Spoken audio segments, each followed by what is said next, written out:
S'il y a une phrase que j'ai souvent entendue, aussi bien de la part des fans de Dragon Ball que des personnes qui ont juste vaguement connu l'anime ou le manga initial, c'est bien, non, moi je préférais comment c'était à l'époque. Dragon Ball est mon manga préféré depuis que je sais lire ou regarder des séries à la télé. Je l'aime tellement que je vis Dragon Ball.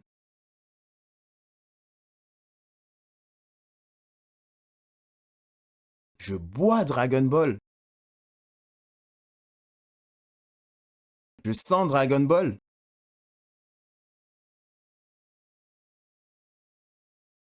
Je suis Dragon Ball.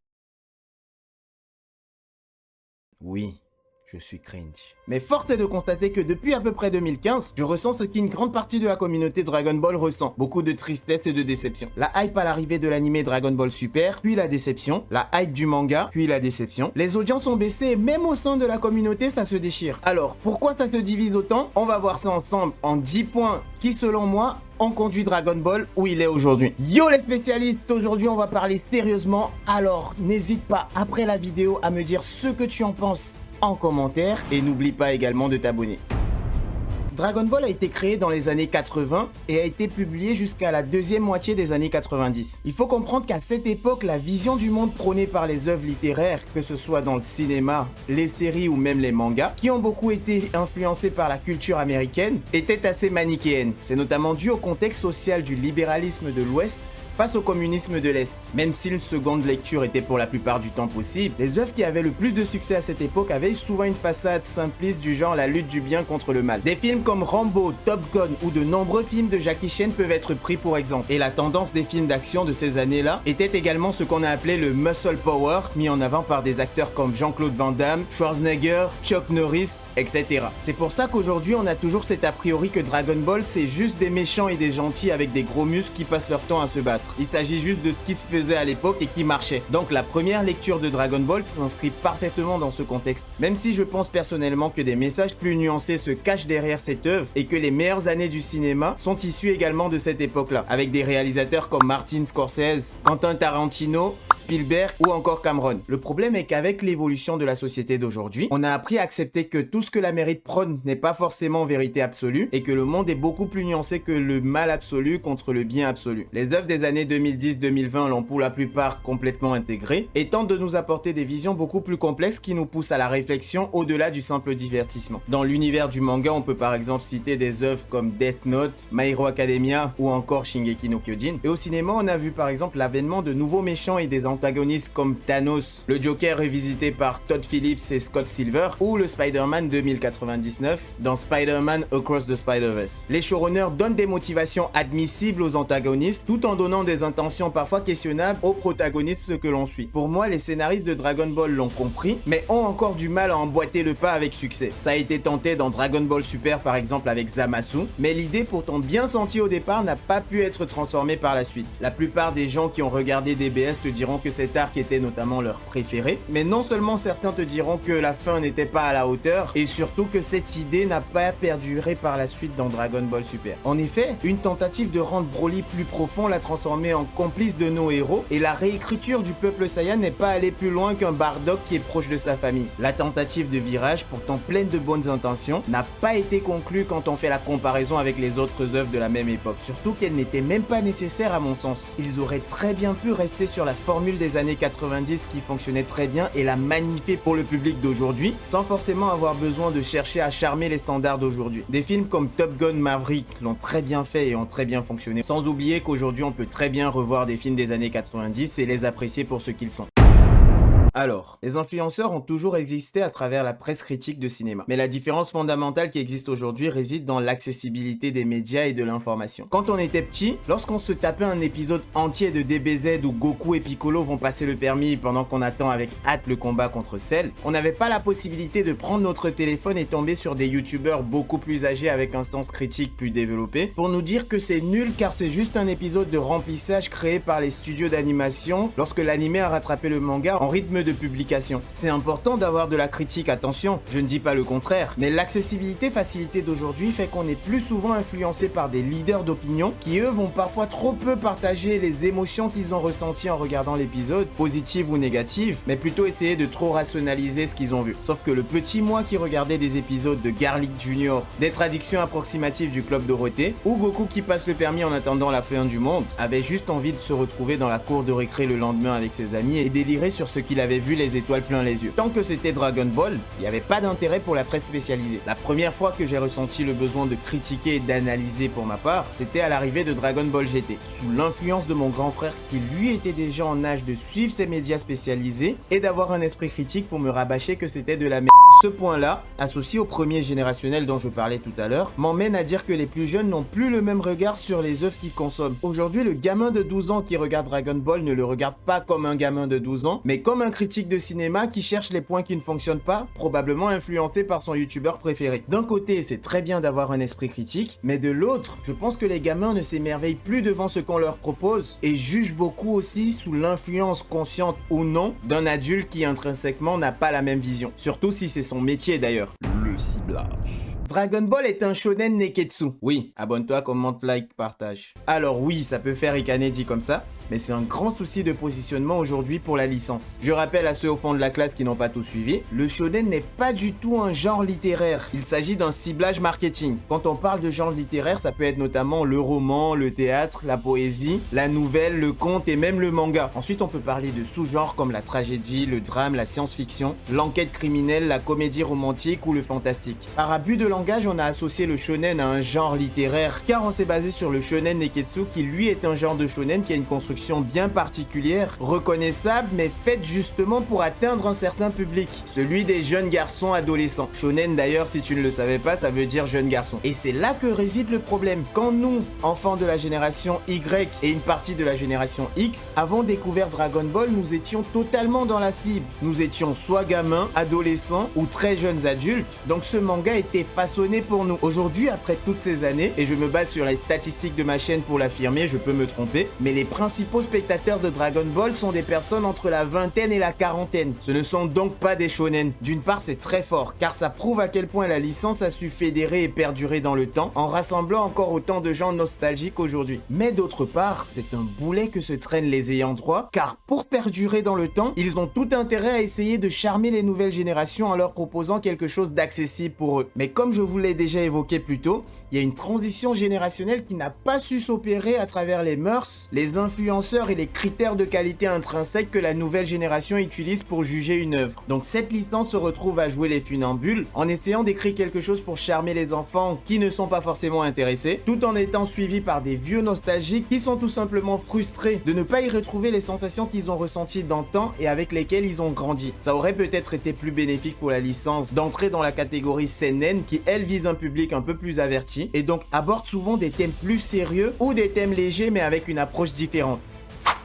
Le problème, c'est que le seinen, ça fait beaucoup moins vendre que le shonen, et donc ça rapporte beaucoup moins d'argent. Et puisqu'on veut tous un max de thunes, Dragon Ball doit rester un shonen. Ce problème n'en aurait pas été un d'ailleurs, selon moi, si Dragon Ball n'avait pas été sous le joug de la Shueisha et de la Toei. Toei et Shueisha sont tout simplement les ayants droit de la licence Dragon Ball. Ce sont les leaders du marché du manga japonais, et ils sont principalement connus pour être très rigides sur la structure des œuvres qu'ils possèdent, car ils souhaitent les faire le plus lisse et accessible possible pour brasser tout simplement le plus large public possible. Alors c'est une méthode qui a fait ses preuves et qui marche très bien commercialement, car ce sont eux également derrière des mangas comme One Piece ou Naruto, mais c'est aussi une méthode qui peut brider les auteurs et les faire passer à côté des mangas comme l'Attaque des Titans, qui a d'abord été rejeté par la Shueisha avant d'être publié par leur concurrent, la Kodansha, beaucoup moins aseptisé. Ouais, mauvais move. Et oui, l'Attaque des Titans est bien un shonen, c'est juste que l'éditeur n'a pas peur de traumatiser les enfants. Donc je pense que même en restant un shonen, Dragon Ball aurait très bien pu être exploité autrement dans une autre maison d'édition. Mais puisqu'il appartient à la Shueisha et à la Toei, ces derniers auraient très bien pu le traiter comme un seinen. En contre-exemple, on peut prendre le cas de One Piece, shonen à succès édité dans le Weekly Shonen Jump de la Shueisha et animé par la Toei Animation, mais dont les fans sont totalement satisfaits aujourd'hui. Sauf que, tout d'abord, One Piece a commencé à la toute fin des années 90, donc à une époque de transition des mœurs. Une grande partie de son public a grandi avec sans coupure, et la série n'est pas victime des autres points qu'on va voir ensemble dans la suite de la vidéo.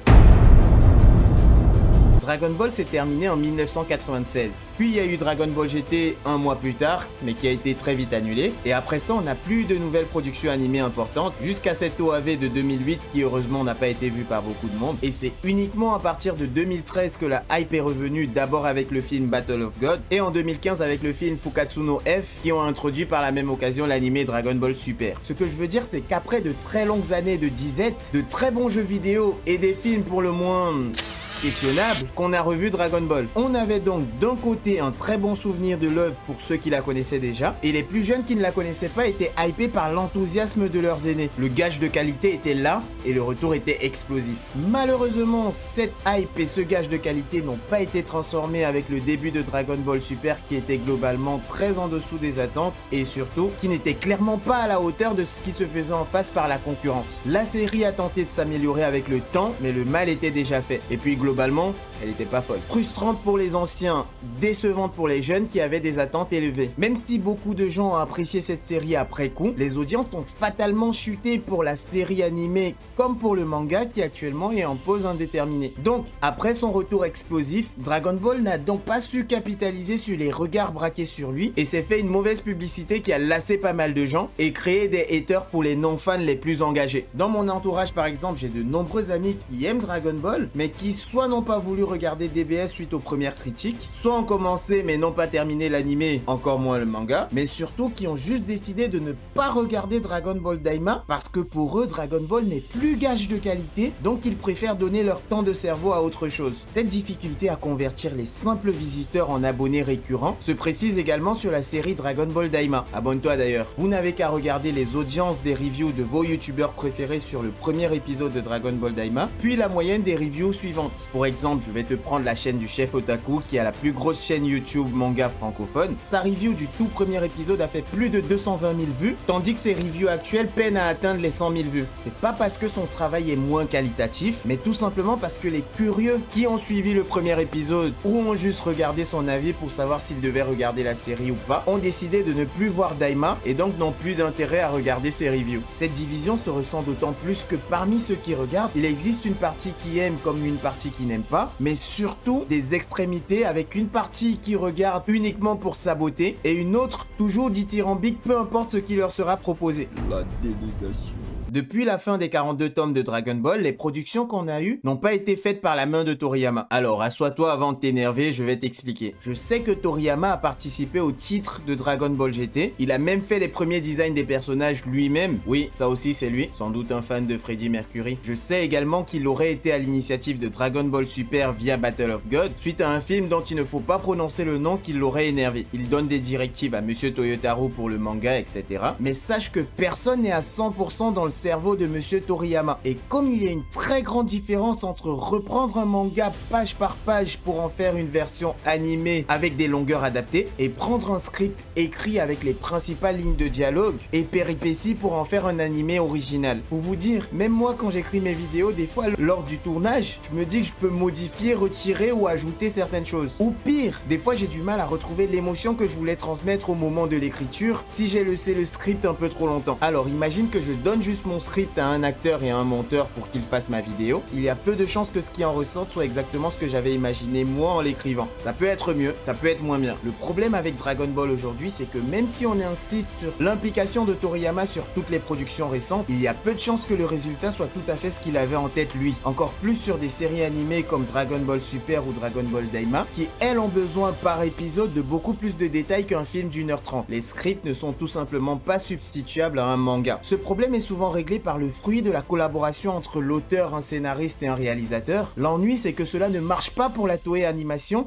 et on l'avait sous le nez depuis des décennies déjà. C'est juste qu'on s'en est pas rendu compte. Les équipes de Toei se sont toujours contentées de reproduire ce que Toriyama faisait de façon bête et méchante sans qu'il y ait un réel travail scénaristique de leur part. Dans les films Dragon Ball des années 90, on reprenait un méchant qui existait dans le manga avec les codes du manga et on se contentait de faire un reskin de ce dernier pour faire une histoire à proposer. C'est pour ça que les films Dragon Ball des années 90 avec des scénarios qui tenaient sur des post-it et qui ressemblaient plus à des reskins de l'anime qu'à autre chose. Dans Dragon Ball GT, on reprend l'aventure de Goku petit et on le transforme en Dragon Ball Z bis lorsque les audiences ne suivent plus. À l'époque, ça ne dérangeait pas du tout parce que non seulement ce n'était pas canon, mais de toute façon, plus on pouvait en bouffer du DBZ, mieux on se portait. Et ça sortait chaque année comme du popcorn. Aujourd'hui, non seulement qu'on n'a pas assez de Dragon Ball, mais qu'en plus on est plus difficile sur la qualité de ce qui nous est proposé, nous resservit 10 fois les mêmes méchants qui font les mêmes choses, les mêmes quêtes ou les mêmes actions des mêmes personnages 30 ans plus tard. Ça fait plaisir au début, mais on finit par vite se rendre compte qu'il y a quelque chose qui cloche. Et je ne parle même pas de Monsieur Toyotaro qui est spécialisé en retransposition du manga dont il est fan. Cette méthode de délégation sans qu'il y ait un élément de décision artistique important conduit les fans à soit défendre ce qu'ils connaissent et qui les rend nostalgiques, soit critiquer ce qu'ils reconnaissent mais qu'ils trouvent travesti, pendant que ceux qui ont besoin de renouveau lâchent juste l'affaire. Le sixième problème, c'est que la méthode d'édition n'est plus appliquée. Alors, ce point va concerner principalement le manga Dragon Ball Super, mais va aussi dans une certaine mesure concerner les productions animées. Je t'explique le processus d'édition d'un manga au Japon pour que tu puisses comprendre mon propos. L'édition d'un manga japonais est un processus généralement structuré en 8 étapes. D'abord, tu as un mangaka ou un aspirant mangaka qui crée un concept ou une histoire pour un manga. Il va généralement faire un synopsis accompagné de croquis ou de storyboard qu'il va soumettre à un éditeur en direct ou participer à des concours organisés par les maisons d'édition. Ensuite, à l'étape 2, si la proposition du mangaka retient l'attention de l'éditeur, ce dernier va se rapprocher de lui pour peaufiner son histoire, les personnages, le style visuel, afin d'assurer son potentiel commercial selon la ligne éditoriale qu'on a abordée plus tôt. Troisième étape, une fois ce travail fait, le mangaka soumet un one-shot au magazine, un chapitre unique ou une histoire courte, souvent dans le cadre d'un nouveau concours ou d'une sélection interne. Tu comprends que la notion de concurrence revient encore une nouvelle fois, donc la proposition a au moins intérêt à se démarquer de ce qui peut déjà se faire. En quatrième étape, si le one-shot est un succès, une série régulière peut être commandée. Le mangaka commence alors à produire des chapitres pour une publication en feuilleton dans un magazine d'édition. Ce magazine regroupe également d'autres mangas qui ont passé ces différentes étapes ou qui sont déjà confirmés. Le rythme de production est souvent hebdomadaire, à raison de 15 à 20 pages par semaine, mais il peut également être mensuel. Pendant cette phase d'édition, l'éditeur met à disposition du mangaka une personne qu'on appelle le tanto. C'est quelqu'un qui travaille pour l'éditeur et qui s'assure que les choix du mangaka continue dans la ligne éditoriale et surtout qui le pousse à produire quelque chose qui sera apprécié par le public. C'est un peu le mec qui n'est pas artiste mais qui passe son temps à te dire que tu fais de la merde quand tu publies ton histoire car lui il sait ce qui marche commercialement. Par exemple, pendant la plus grande partie de Dragon Ball, Toriyama travaillait avec un monsieur appelé Torishima. Il l'a par exemple poussé à faire plus de tournois dans les premières années du manga parce que c'était apprécié des fans. Mais c'est également lui qui lui indique que Dr Gero et numéro 19 ne sont pas assez charismatiques pour être les méchants de l'arc cyborg, que les cyborgs numéro 18 et numéro 17 ne sont pas assez menaçants et que les deux premières formes de Cell ne sont pas assez emblématiques comparées à celles de Freezer dans l'arc précédent. Oui.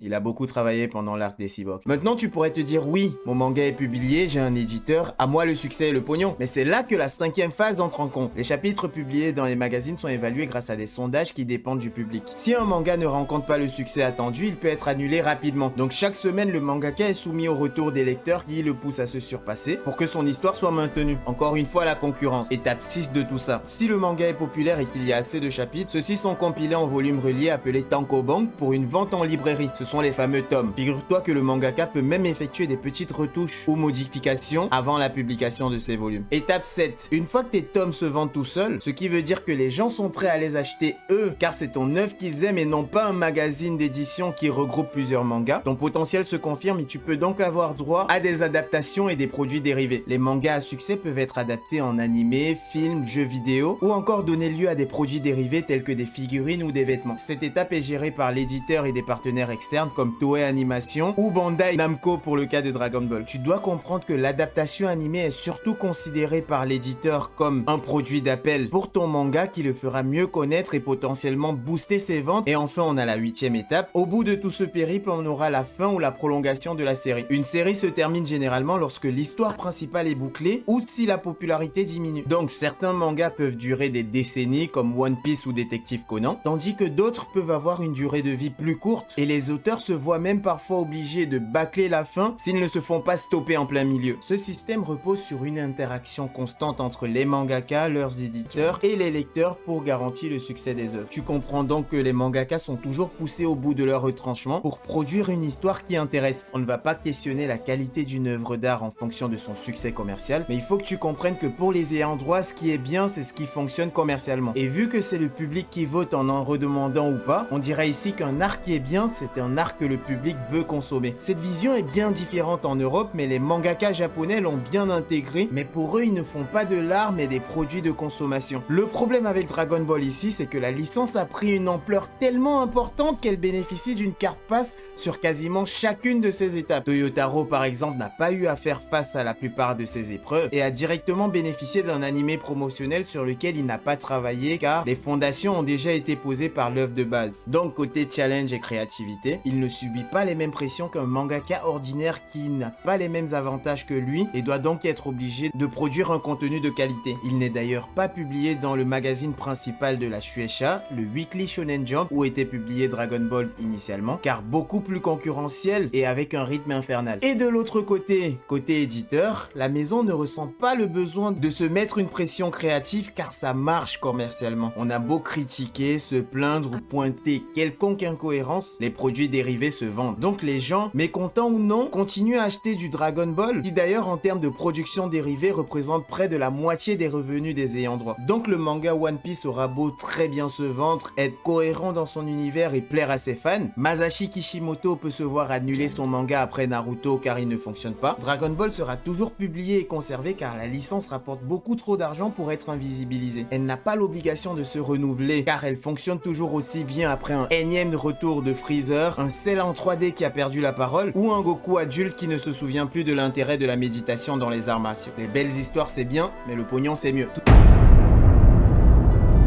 Tout ça nous ramène au 7e point de cette analyse qui est l'argument qui consiste à traiter Dragon Ball comme une licence à la Star Wars et non plus comme un manga qui cherche à nous raconter une histoire. Mais cet argument me dérange aussi un peu personnellement car le mot licence est pris de manière péjorative et un peu désinvolte, comme pour dire que les licences n'ont pas vraiment de propos et servent juste à conforter ceux qui veulent. On parle souvent d'éteindre son cerveau. Bon, déjà je n'ai pas dû recevoir la télécommande du mien de cerveau, mais c'est surtout que ce n'est pas ce qu'on m'a vendu à la base. Par exemple, j'adore Jurassic Park, j'aime bien les Expendables, mais ce n'est pas pour leur proposition artistique. J'aime les dinosaures, j'aime l'horreur. Quand j'étais petit, je voulais toutes les figurines, donc j'aime Jurassic Park. Quant à Expendables, c'est un nanar qui ne se prend pas pour ce qu'il n'est pas. Donc la promesse n'est pas la même et je l'ai accepté. Le problème est que Dragon Ball s'est construit sur des codes narratifs incluant une certaine cohérence dans son univers, mais qui se trahissent eux-mêmes aujourd'hui. Et les ayants droit, encore eux, nous le vendent en disant à quel point on sera satisfait de retrouver ce qu'on avait à l'époque grâce à la fabuleuse implication de l'auteur. Ils prennent en plus le temps de nous raconter du lore et même de justifier des éléments dont on n'attendait pas forcément la justification. Donc tacitement, on m'envoie le message d'allumer mon cerveau. Aussi, les grandes licences ne font pas toujours du contenu popcorn qui les trahit elles-mêmes. Je pense au Seigneur des Anneaux, Harry Potter, Game of Thrones et même des Marvel comme Spider-Man. Même s'il y a des productions qu'on n'a pas aimées dans le lot, force est de constater que les licences restent cohérentes avec elles-mêmes et leur univers. Ce ne sont pas juste des skins avec un fonctionnement narratif qui n'a plus rien à voir. En plus, si on doit parler de licence, le propre d'une licence, c'est que même si tu n'es pas un fan hardcore, tu regardes au moins par curiosité parce que c'est très grand public. Sauf que comme je te disais, plein de gens se barrent juste et ne regardent plus Dragon Ball parce qu'ils ne se sentent plus concernés. On ne parle pas seulement des fans hardcore qui se plaignent parce que les cheveux de Trunks sont passés du mauve au bleu, mais juste de simples personnes qui se disent que ce n'est plus assez fort pour les atteindre. Et donc pour finir sur les éditeurs avant d'évoquer les deux derniers points, je vais te parler de l'envie de faire des sous avec du fanservice. Il y a deux catégories d'œuvres. Certaines œuvres dont le but était de vendre des produits dérivés et qui ont fonctionné quand même, comme Star Wars et Senseiya. Elles ont été pensées en fonction de produits dérivés et ont été construites en fonction de cela, sans que cela ne les empêche d'avoir un immense succès. Mais d'autres œuvres, et c'est le cas de Dragon Ball, n'ont pas été faites à la base pour vendre des produits. Les produits dérivés sont juste une conséquence de leur succès. Il s'agit de la même finalité pour deux approches différentes. Soit je veux vendre un produit et je fais une construction qui te plaira et me permettra de te vendre mon produit. Soit je veux juste te présenter mon œuvre, mais elle te plaît tellement que tu me demandes un produit. Sauf que les ayants droit n'ayant pas forcément des intérêts alignés avec ceux des auteurs, en constatant le succès commercial de Dragon Ball, ils veulent le mettre dans la première catégorie des œuvres. Donc ils continuent dans cette lancée mercantile et suivent ce qu'ils pensent que les fans veulent voir sans une réelle vision artistique. Vous avez aimé la bagarre, les transformations, la légèreté de certains personnages? Ben on va vous les rabâcher au centuple. Puisque c'est ce qui vous plaît et non pas l'histoire, ben on va vous en donner car vous allez acheter nos produits. À force de vouloir plaire à tout le monde sans concession, on finit par être flou et manquer de profondeur. Et ça joue forcément sur la qualité. Maintenant, on va parler de vous. Oui, toi là derrière ton écran, moi, nous tous autour du feu. Les fans hardcore qui sont soit trop critiques, soit trop dithyrambiques. Nous avons notre part de responsabilité car d'un côté, on a ceux qui prennent la parole et l'implication de Toriyama pour parole d'évangile et ne sont donc pas en mesure d'avoir un esprit critique sur ce qu'il ne va pas ou pourquoi. De l'autre côté, on a les rageux qui pensent que Dragon Ball a été créé pour eux et seulement pour eux et ne peuvent pas s'empêcher de pester sur tout et n'importe quoi, même des problèmes mineurs. Je ne parle pas des fans d'autres animés qui ont de l'animosité envers Dragon Ball et qui cherchent à saboter tout ce qui peut être fait. Eux, on ne peut rien faire pour eux. Mais de nous, la communauté Dragon Ball, nous devons apprendre que la vérité se trouve souvent au milieu et que ce n'est pas parce qu'on aime une œuvre qu'on ne peut pas voir ce qui ne tourne pas rond dedans. Ce n'est pas parce qu'on n'aime pas un épisode ou un arc qu'on n'aime pas assez l'œuvre. Tout comme ce n'est pas parce qu'un choix ou un arc ne nous plaît pas ou qu'un épisode ne nous a pas fait plaisir qu'on doit fermer les yeux sur tout ce qu'il y a eu de positif ou sur l'œuvre dans son ensemble. À la fin, c'est juste du divertissement, ça nous rassemble et c'est très bien. Donc prenons juste le recul nécessaire parfois. Lors de ses prises de parole, il a souvent vendu son manga d'une manière assez désinvolte. Il s'est fait passer pour un flemmard, dit qu'il a souvent choisi la facilité. Son tantôt a même dit qu'il ne souhaitait pas faire passer de messages ou de morale dans leur histoire pour se démarquer des œuvres comme Hokuto no Ken, qui elles prônaient des messages très directs. Alors, est-ce que c'est sincère ou Toriyama était juste un troll? Pour ma part, je n'ai jamais pu comprendre ce qu'il pensait réellement. Un coup il parle de flemme, le coup d'après il dit avoir moins de 4 heures de sommeil par jour. Un coup il nous dit qu'il ne veut pas faire passer de messages, le coup d'après il nous explique qu'il n'aime pas les agents immobiliers donc il en a fait un méchant. En plus on voit clairement des messages comme l'idée de protéger la nature, le dépassement de soi, le pardon, la camaraderie et les bienfaits de la vie paysanne contre le capitalisme. Il y a une satire de la société politique avec des personnages comme Monsieur Satan qui sont adulés par les foules alors qu'ils ne font rien de concret. Il l'a souvent fait croire qu'il n'était pas sérieux mais lorsqu'on lit les œuvres qu'il a dessinées et écrites lui-même, on comprend très vite que c'est quelqu'un qui sait écrire des histoires et connaît très bien les codes narratifs. Alors, inné ou acquis, là n'est pas la question. Dans tous les cas pour moi, sa façon de communiquer a desservi l'image qu'on a de son manga et l'idée qu'on se fait du sérieux qu'il y a mis. Même ses ayants droit aujourd'hui ont intégré que c'est une œuvre plate qui ne raconte rien, qu'on consomme juste comme du pur divertissement sans aucun intérêt ni cohérence. Ce problème avec l'équipe qui l'entourait s'est tant accentué que depuis le retour de sa licence au sommet de sa gloire, personne n'était capable apparemment de le contredire. Il aurait peut-être fallu accepter que même étant un génie créatif, Toriyama était un simple humain comme nous qui pouvait se tromper sur une histoire qu'il avait commencé à écrire 40 ans auparavant et qui a connu une disette d'une vingtaine d'années où il avait très certainement autre chose à faire. Donc qu'il oublie la couleur des cheveux de Trunks, la queue des petits Saiyans ou le Super Saiyan 3 est tout à fait normal, mais ça implique qu'il puisse également oublier beaucoup plus que ça et créer des red coins dans son manga qu'il a écrit sur presque 11 ans en plus de l'avoir laissé hors publication depuis des années. Le plus important aurait été qu'on l'assiste comme quand il était qu'un simple mangaka et non pas qu'on l'acquiesce à tout ce qu'il disait. Enfin, Toriyama n'a pas dessiné lui-même Dragon Ball depuis le tome 42. Les histoires dans lesquelles il s'est impliqué ne prennent jamais place après ce fameux tome 42. Quand on lui a demandé de nommer l'animé de 1989, il a donné le nom Dragon Ball Z, en précisant que c'était Z comme la dernière lettre de l'alphabet pour préciser que c'était la fin de son œuvre. Il l'a souvent demandé à arrêter avant d'accepter l'arc Majin Buu. Alors, peut-être qu'il n'avait plus rien à raconter sur Dragon Ball, peut-être que c'était tout simplement fini en 1996. Et tout ce qu'on pourra avoir après ne sera que du rap pour nous faire plaisir. Il faut donc peut-être le prendre comme tel. Dragon Ball a toujours énormément de fans à travers le monde, et ça reste la licence la plus lucrative en produits dérivés de Bandai Namco, malgré son âge et les autres mangas très forts qui ont été faits après. Le nouvel animé Dragon Ball Daima reste très apprécié par la majorité des personnes qui le regardent, mais force est de constater qu'il y a de moins en moins de gens qui regardent, et qu'en termes de propositions purement artistiques, on a beaucoup plus intéressant qui se fait actuellement. Dragon Ball est devenu une caricature de lui-même. Qu'on soit clair, je ne fais pas la comparaison entre Dragon Ball le manga original et ces mangas-là, pas, mais celle entre Dragon Ball Daima et eux, ou entre Dragon Ball Super et eux. Je pense que si ces deux séries n'avaient pas eu le skin Dragon Ball, ce n'est pas sûr qu'elles auraient eu le succès qu'elles ont connu actuellement. Et ça, pour moi, c'est déjà un mini échec. Mais on reste tous des fans, on doit être une communauté unie et profiter d'avoir cette œuvre qui perdure depuis plus de 40 ans, qui rassemble des générations, crée de nombreux petits et aujourd'hui peut se vanter d'être au moins connu de nom par des personnes qui n'ont rien à voir avec le monde du manga. Comme dit un youtubeur connu à la spatule, Dragon Ball c'est la vie. Oui. Abonne-toi à ma chaîne si tu as aimé ma vidéo, lâche un pouce, dis-moi ce que tu en penses en commentaire et surtout partage-la à tes amis pour entretenir la flamme de Dragon Ball. Tchuss ma poule.